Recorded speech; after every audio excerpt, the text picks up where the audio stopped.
Hi, folks, and welcome back. Here we are at the distinguished and prestigious Limbaugh Institute for Advanced Conservative Studies. I am your host, the all-knowing, all-caring, all-sensing, all-feeling, all-concerned Maharishi. Sitting here in the prestigious Attila the Hun chair, meeting and surpassing all audience expectations on a daily basis. It's a thrill and a delight to have you with us. There's other stuff going on in the news out there, such as this.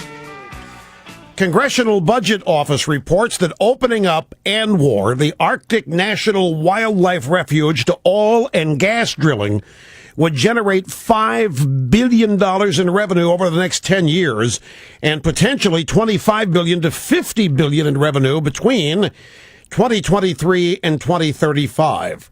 The report, requested by House Budget Committee Chairman Paul Ryan, examined removing restrictions that can also cover other lands and offshore areas. The $5 billion generated over the next 10 years would mostly come from bonus payments made by private firms for the opportunity to explore and develop resources. Royalties on oil and natural gas production would not materialize for about 10 years because of the lag time between leasing the land and the beginning of actual production. Billions. Drilling in ANWR could yield billions in state and federal revenue. And not only that, not only would it generate billions in state federal revenue, it would give us a bunch of oil and a bunch of natural gas. It would make us that further along the road to independence on foreign oil. But we can't do this because, you see, those are old, tired, worn-out ideas. Producing our own oil and producing our own gas. Yeah, we've tried that before, and it just didn't work. It didn't work when we tried to produce our own gas. It didn't work when we tried to produce our own oil. Nope, Obama told us this. Obama tells us this all the time. We can't go back to those days where we produced our own stuff. We can't go back to the days where we created our own jobs. That stuff started 200 plus years ago when the country was founded. That was always a trick. That was nothing more than a bunch of rich guys arranging things for themselves for the rest of the time. Yeah, it never did work. Scores of women mysteriously appear at a Romney-Ryan rally. Andrea Mitchell stumped. That's a headline from a blog post at Red State. Scores of women mysteriously appear at Romney-Ryan rally. Andrea Mitchell can't figure it out. How did it happen? Speaking of that, hey, grab soundbite 32. We just had today, I'm telling you, there's been a shift. There has been a shift in strategy from Obama-Biden. You heard, we played the bite, I'm not going to play it again. You heard it. If you didn't hear it, I'm telling you about it. It's good as hearing it. Obama talked about what a decent family man that Paul Ryan is. And his crowd started booing, and Obama, no. He's a decent guy. He's a decent family man. And now Biden, this afternoon in Durham, North Carolina, at a campaign event. I called and congratulated Congressman Ryan, who's a good guy. He's a decent guy. I called to congratulate him. We both talked about these are stark choices. The differences couldn't be more clearly laid out through this election than you're going to hear. And the American people are going to make a choice. And it comes down to a fundamental different set of values. It's what we value. It's not, these are good guys, by the way. No, I really mean it. I think they're decent men.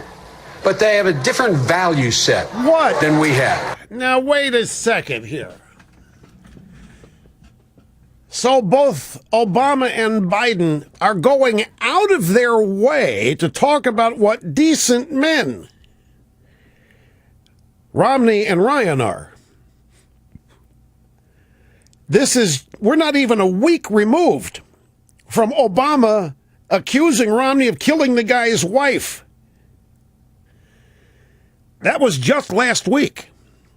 By the way, did you hear Debbie Blabbermouth Schultz claimed that she didn't know the political affiliation of the people that ran the PAC? that run the pack.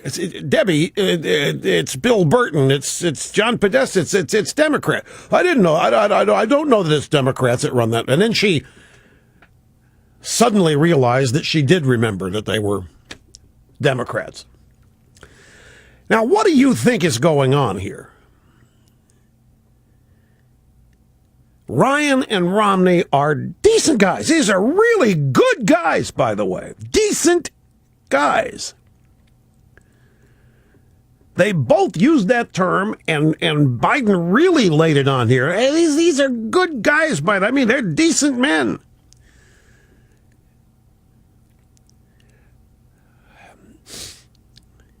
Well, some might theorize that there's some polling data that they have that suggested accusing Romney of murder didn't go well with people. But now, with these guys both so prominently talking about what decent guys Romney and Ryan are, they're good guys. They have just undercut every Democrat who plans to go on TV and say the opposite. They've just undercut. By the way, if you think that ad with the steel worker accusing Romney of killing his wife, you think that's the only ad of that type they've got in the pipeline, you got another thing coming. I'll bet you they've got a whole series of ads like that ready to roll, already cut, already produced. Are those ads now neutered? Ha! I don't pretend to be able to explain this other than to say, knowing how unfair and unbalanced the media is, that the next time one of these Romney killed my wife ads runs, the media can say, no, Romney and Biden both, they're decent guys. Now, they've said it on the record, this can always be cited as an example of Obama and Biden running a top drawer, above the fray, really decent campaign. While the negative campaign's being waged elsewhere, Biden and Obama have inoculated themselves. That's one thing. I'll leave it up to you to come up with others. The debate schedule and moderators have been announced. First presidential debate, October 3rd in Denver, nominated or moderated by Jim Lara of PBS. Far left-wing liberal Democrat. Town Hall, October 16th, Hempstead, New York, moderated by Candy Crowley of CNN. Far left-wing Democrat mama. Third presidential debate, October 22nd, not far from here, down at Boca Raton, moderated by Bob Schieffer, far left-wing liberal Democrat. And Dinosaur, correct, and Dinosaur. And the vice presidential debate will be October the 11th in Danville, Kentucky, and it'll be hosted by Martha Raddatz of ABC, far left-wing liberal Democrat. Martha Raddatz? Where is she? What do you mean, where is she? She's ABC. Oh, who is she? She's an info babe at ABC. What do you mean who she is? Who is she? Short blonde hair? She's it could be 1,000. You'll know her when you see her. But it's the same old media hacks handling the debates. And here's Candy Crowley from Saturday morning on CNN's special coverage of Romney's announcement of Paul Ryan. Not every Republican has signed on to this kind. I mean, they will publicly, but there is some trepidation. They're afraid that this might be looks a little bit like some sort of ticket death wish. That, oh my gosh, do we really want to talk about these things? Is this where we want to go when the economy's so bad? We could have stayed on that. Yeah. She's one of the debate moderators at Town Hall. She's moderating the Town Hall on October 16th in Hempstead, New York. And yeah, it's a death wish ticket. It's a ticket death wish. I mean, oh my gosh, do we really want to talk about these things? See, she thinks that putting Ryan on the ticket takes the economy out of play. I'm sorry. I think it does just the opposite. Somebody is going to need to explain to me how putting Paul Ryan on a ticket or having Romney on the ticket with Ryan somehow takes the economy out of play.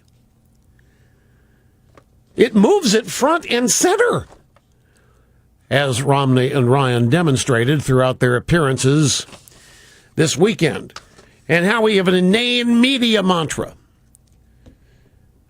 We have a montage here, Saturday and Sunday, a bunch of mainstream media people describing, and they're all saying the same thing, by the way. It's now a choice. Now, see, it's not a referendum. It was going to be a referendum on Obama. Romney had said that, but now he's put Paul Ryan on the ticket, and that's no longer a referendum on Obama, because now that Ryan's on the ticket, it's now a choice. Here, listen and see if this makes any sense to you. They wanted to make this a referendum on Obama, and now it's a choice. Romney has tried to make it a referendum. Now you have a choice. Barack Obama wants to do is make this a choice. Mitt Romney wanted to make this a referendum. It was going to be a referendum.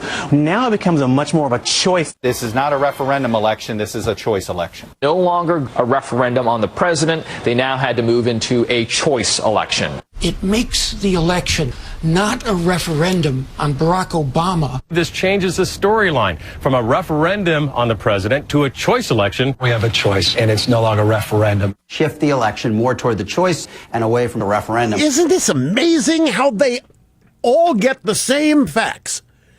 They get the same talking points. Every one of these people.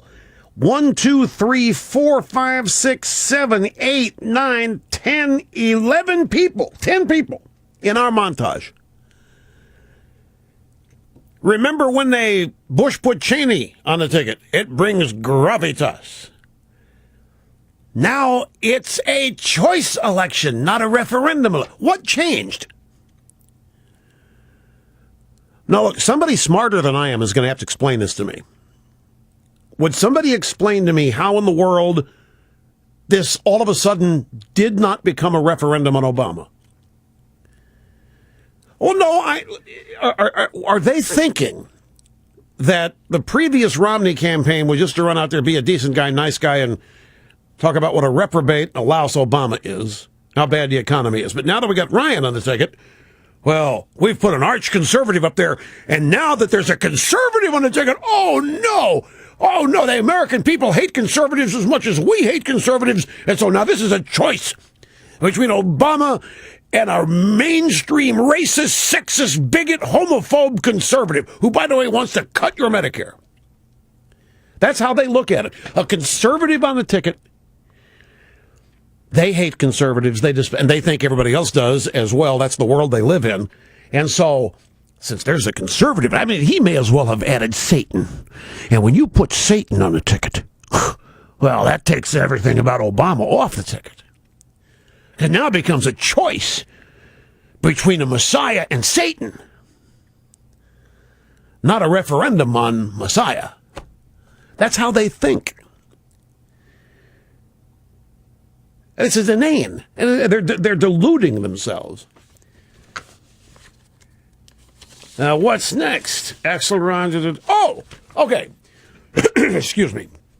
We just heard both Obama and Biden talk about it, but decent guys. Really, really good guys that Romney and Ryan are. Really, really decent guys. But this morning on CBS, David Axelrod was there, and they were talking about Ryan. And the political director at CBS, John Dickerson, said to Axelrod, I said, David, old buddy, old pal, You said that Ryan's a certified right-wing ideologue. Somebody he works strongly with is Ron Wyden of Oregon. So how can he work so closely with Wyden and be a right-wing ideologue? He's a leader of the Tea Party, the intellectual leader of the Tea Party group. He was one of the leaders in taking our country to the brink of default last summer because he wouldn't accept $1 extra of taxes on the wealthy. And then when you go to social issues, he's someone who believes we should make abortion illegal, even in cases of rape and incest. He's a very, very much out of the right wing of the Republican Party. He's a genial fellow, but his views are quite harsh. How can you be a genial fellow and be that mean? How can you be a genial fellow but want to force women into back alleys? How can you be such a genial fellow and want to cut taxes for the rich and raise taxes on the middle class and the poor? How can you be a genial fellow and be this extreme? This kind of a right-wing extremist, a Tea Party type. How can you be so genial and be so mean at the same time? Then Axelrod, he tells CBS in this next bite that they're lying. Everybody's lying about Obama's Medicare cuts. You're repeating what is a misstatement by the Republicans. I would call it a lie. The story of Little Red Riding Hood, and Grandma should say what big lies you have. We took that money and we extended the length of Medicare by 8 years. Make no mistake about it. These Republicans don't believe in Medicare. They want to turn it into a voucher program, and slowly all the burden is going to shift to seniors themselves, and that is not an answer to entitlement reform. There's no lie. Obamacare cuts Medicare by $700 billion. Not only that, they threw it back and they double counted it in order to keep it under this mythical $1 billion price tag, which we lost that a long time ago. Anyway, it's break time. Time to go. Quick time out. Back after this. Say